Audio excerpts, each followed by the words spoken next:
out of the WNBA. Caitlin Clark announced today that she will miss both the three-point contest and the WNBA All-Star Game this upcoming weekend in Indiana after re-aggravating a groin injury in that final minute of Tuesday's win over the Connecticut Sun. And this picture that I just came across, I'm like, what are we? Bro, man, shout out to the WNBA, man. Shout out to y'all. Jacy Sheldon's cheap shot didn't just spark outrage. It may have ended Caitlin Clark's all-star run. Now, fans are left asking the one question echoing across the league. Why isn't anyone protecting her? What are you doing? Kathy Engelbert. She came out. It ain't been that long ago, like 2 weeks ago. Refereeing's pretty good in this league. In what league? What league allows this? It was a foul, a misstep, or something more intentional. That moment changed everything. What followed wasn't just another hit. It was the emotional unraveling of the WNBA's brightest star for constantly fouling Caitlin Clark, constantly hurting her this season. Now we're halfway through the season at the All-Star Game where she's supposed to be the team captain and playing, where she's supposed to be in the three-point contest, and it has been announced she is not going to because she needs to rest her body.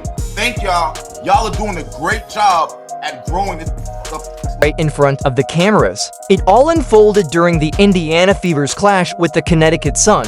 With just over 2 minutes remaining, Caitlin Clark dished out a slick signature backdoor assist and turned to sprint back on defense. Then came the moment. Jacy Sheldon stepped into her path, and her knee seemed to lift awkwardly during the contact. It didn't look aggressive.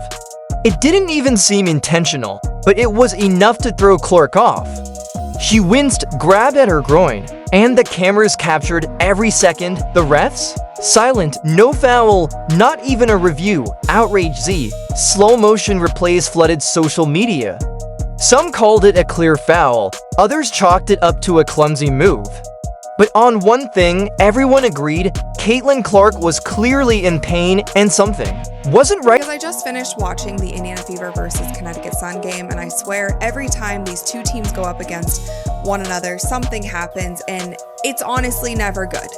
It's never good, and of course the biggest story of the night is the story that Caitlin Clark seems to have re-injured her groin. Tried to push through it. Classic Caitlin Clark. She stayed in the game, kept running the offense, and even knocked down a deep three. But minutes later, reality hit. Clark slowed to a walk, clutching her groin again as she limped toward the baseline.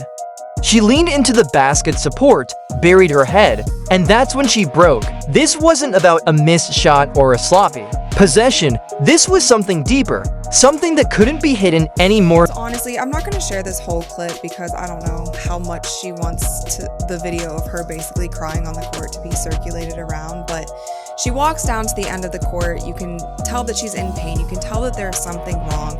She goes to the, what's it called, like stanchion or whatever, the thing that holds up the basketball hoop on the other end. She hits her head on it. She is fighting back tears and she walks straight over to the bench. Now, when she goes over to the bench, she starts crying, and I've honestly never seen Caitlin Clark cry on the court except when she lost the national championship game. She keeps it together no matter what is happening. Caitlin Clark, the league's fiercest competitor and the undeniable face of the WNBA, was in tears. And this wasn't the first time. She's battled through pain this season. In fact, fans have been sounding the alarm for weeks, warning that something like this was bound to happen. This is how you treat your prized possession. This is how you treat your cash cow. This is how you treat your savior. This is how you treat the young woman responsible for elevating this unbelievably rancid turd. Began in the preseason with a quad injury, followed by a mid-season groin issue, then another flare-up, and now whatever this latest setback is. But it's not just the string of injuries that has fans concerned, it's how they've been handled, or more accurately, mishandled. So, the big way they were able to neutralize Caitlin Clark, and I think it was almost an issue with Stephanie White as much as anything, is they were manhandling. They were manhandling Caitlin Clark early in that game. Like, they had two hands on her. They were fully getting into the we are grabbing her and we don't really care. Like, that was their goal. Their goal was they were out there to maul Caitlin Clark. They had no, they had absolutely no intention of doing anything other than mauling Caitlin Clark. Like, they were not out there to play legit defense. They were there to maul Caitlin Clark as much as they possibly could. Clark's been sent coast to coast for PR appearances, pushed into exhibition games, and thrown into high-stakes matchups even when it was obvious she wasn't at full strength. She's taken more elbows, shoulder checks, and hard hits than any other rookie this season, and somehow, it's all been allowed to slide. Well, Casey, why are you acting so surprised? We've always known that the WNBA doesn't know how to treat their stars properly.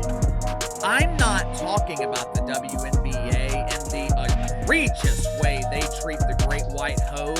Not only does this dump not know how to create stars, the disrespect, the outright defiance, it is coming from the president of the Indiana Felines, which means this is coming from Caitlin Clark's own team. Still, she keeps going. Still, she packs arenas with record-breaking crowds. Still, she takes the hits without flinching, without complaining. But this time, the pain was too much to hide. And now, fans aren't staying silent anymore. One viral comment summed it up perfectly. Asterisk, you don't treat a billion-dollar asset like a crash test dummy. Asterisk, this tension between Stephanie White and Caitlin Clark? It's boiling and it could turn ugly fast. And the real question now, which side will the organization take? Let's be honest, people like Kelly Krauskopf and Amber Cox are out here trying to market the Indiana Fever like it's Apple. Asterisk, asterisk, Apple? Asterisk, asterisk, please. This isn't Apple. This isn't even Boost Mobile. The truth?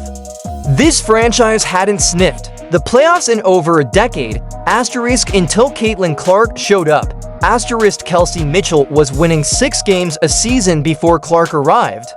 Clark didn't join a powerhouse. She asterisk became asterisk the powerhouse. Wherever Caitlin Clark goes, asterisk that's asterisk what's hot. It's not the Fever making Clark relevant. It's Clark making the Fever matter. If this were LeBron, Steph, or Luka, she'd be playing in a protective bubble.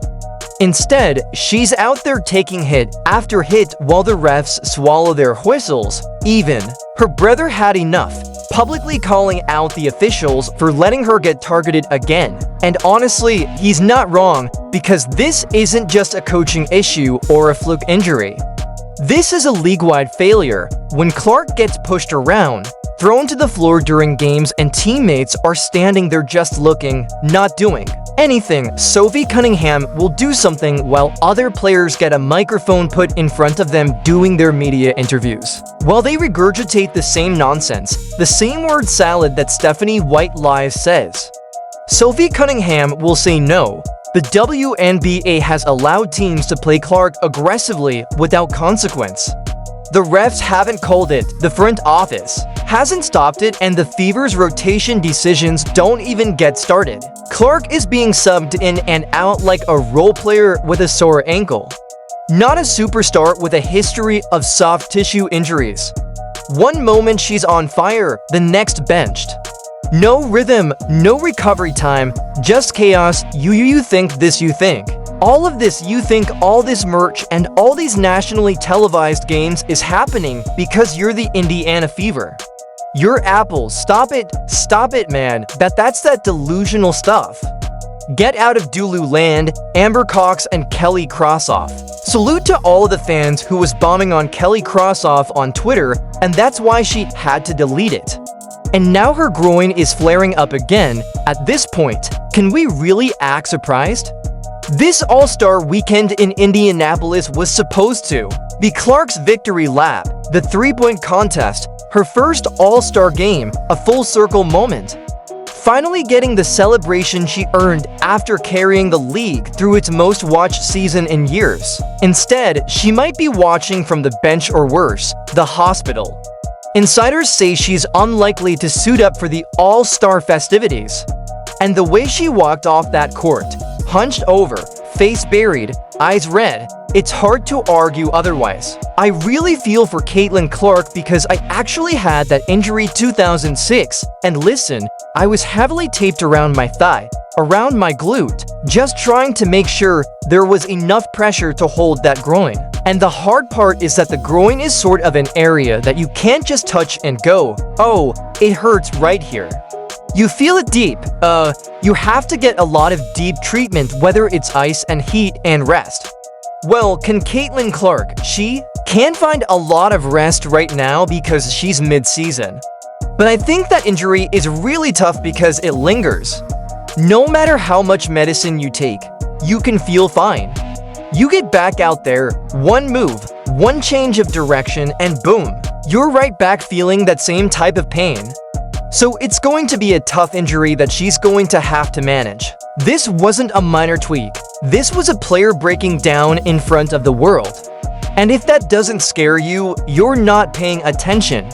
Groin injuries are notoriously difficult to manage. They linger, they get worse, and they lead to long-term problems if not treated properly, and Clark has already come back to early before. This time she might not bounce back so easily, and that brings us back to the play. Was Jacy Sheldon's contact intentional? Maybe not, but does it matter anymore?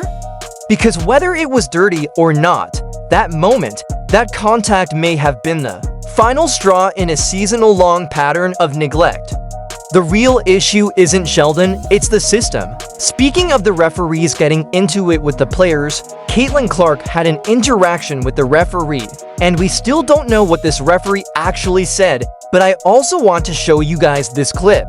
So, as you can see, Caitlin's going back and forth with this referee number 39, and then he says something where she actually has to be held back. She gets so upset that she